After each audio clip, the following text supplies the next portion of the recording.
So season 5 just ended and a lot of people hate this season.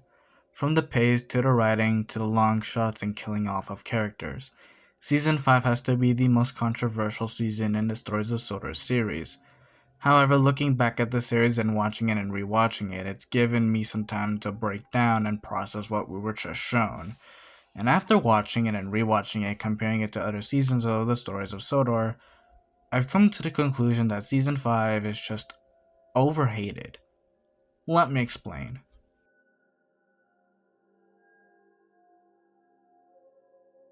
I think before we talk about why season 5 is overhated, we must talk about the main reasons why people hate it in the first place. For the first 4 seasons of the Stories of Sodor, the episodes usually lasted 20 to 30 minutes, which usually had time for extra dialogue, extra character development, and other intriguing mysteries. This time around, he made the episode shorter in length. I'm assuming that this is a rush production choice, as he made season 5, and apparently it was redrafted in its entirety. I was caught off guard by it, but it did solve a problem that the previous season suffered from, and that was fluff. See, seasons 1 through 4 have episodes that, while long, allowed for extra things to be put in there, but also it had moments that absolutely put me to sleep. Notable examples of season are season 1 having a whole bunch of episodes that put me to sleep, as well as season 2 having shunted. Seasons 3 and 4 seemingly don't have a problem with pacing at all, although I can think of a couple of moments where it is an issue, but honestly they're not that bad. So season 5 did rectify an issue I had with the previous seasons. However, it does have some pacing problems of its own, namely the deaths. I'll admit the deaths could have been more executed, at least a little bit better, and more details would have been nice to see. But it doesn't really bother me, and the unexpected deaths, like Mickey for example, are quite nice. Characters are still how they were in the previous seasons. The events flow well, although rushed in some instances, but they still feel natural. Another issue people had was the episode experiment. Initially, I had thought that Barry was going to be converted into an oil converted vehicle, but it turns out that he was a full-on diesel conversion. This pissed a lot of people off, but honestly, I like the change. It is far-fetched and never could successfully happen in real life, but it does give a foundation for future story plots. And not to mention that this isn't really a large-scale thing, but rather an experiment Mr. Hall made. Also, I need to say this right now, it doesn't break any established rules within the world. This doesn't really kill off any sort of realism and whatnot.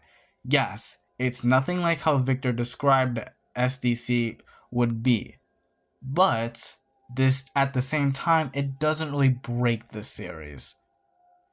And to be honest here, I think it's not really that much of an issue. It could be easily written off within season 6 and could have no impact at all.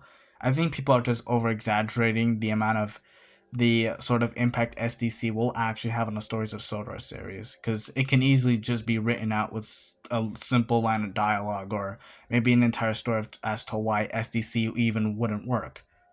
So, and to be honest, I think it's childish for people to say that this kind of kills the series for them. What actually would kill the series is if they brought back engines that were already dead, like Adam or Colin or Alfred, because it actually breaks events that had happened previously. I will say that for sure.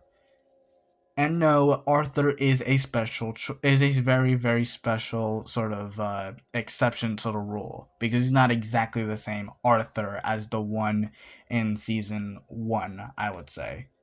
But in any case, I think SDC, while jumping a few sharks, doesn't really break the series. However, with all the stuff that I have to say that is kind of overhated about season 5, I will admit that there are some things that could be changed. Number 1, the plot. I think the plot could have been a bit more simplified. Having maybe just Robert Hall doing it instead of his twin brother. Although then again, the twin brother thing isn't really a problem for me. And to be honest here, there are some episodes that could have been longer. And also, we should have had at least a reintroduction to Wendell and William, since they were glossed over. And also, I think we should have seen more screen time from characters that did die, like Peter and Thomas. And also Mickey. Although Mickey, I think, had enough screen time during this season, so I wouldn't really edit that out too much. And honestly, I think Mickey should have had at least a mention in the funeral where Thomas is lifted off to Barry Island. So, other than that, I think it was pretty. Other than that, the season was pretty good. Benson's death was pretty good. It made logical sense to me. But overall, at least every episode could have benefited from a couple minutes of runtime and explanation. But again, none of these things really sour this season for me. It's just fine the way it is. It's just these things would enhance it. It's not necessarily the worst season. Believe me, season 1 is actually the worst season. Thanks for watching, and I hope you have a good Christmas. See ya.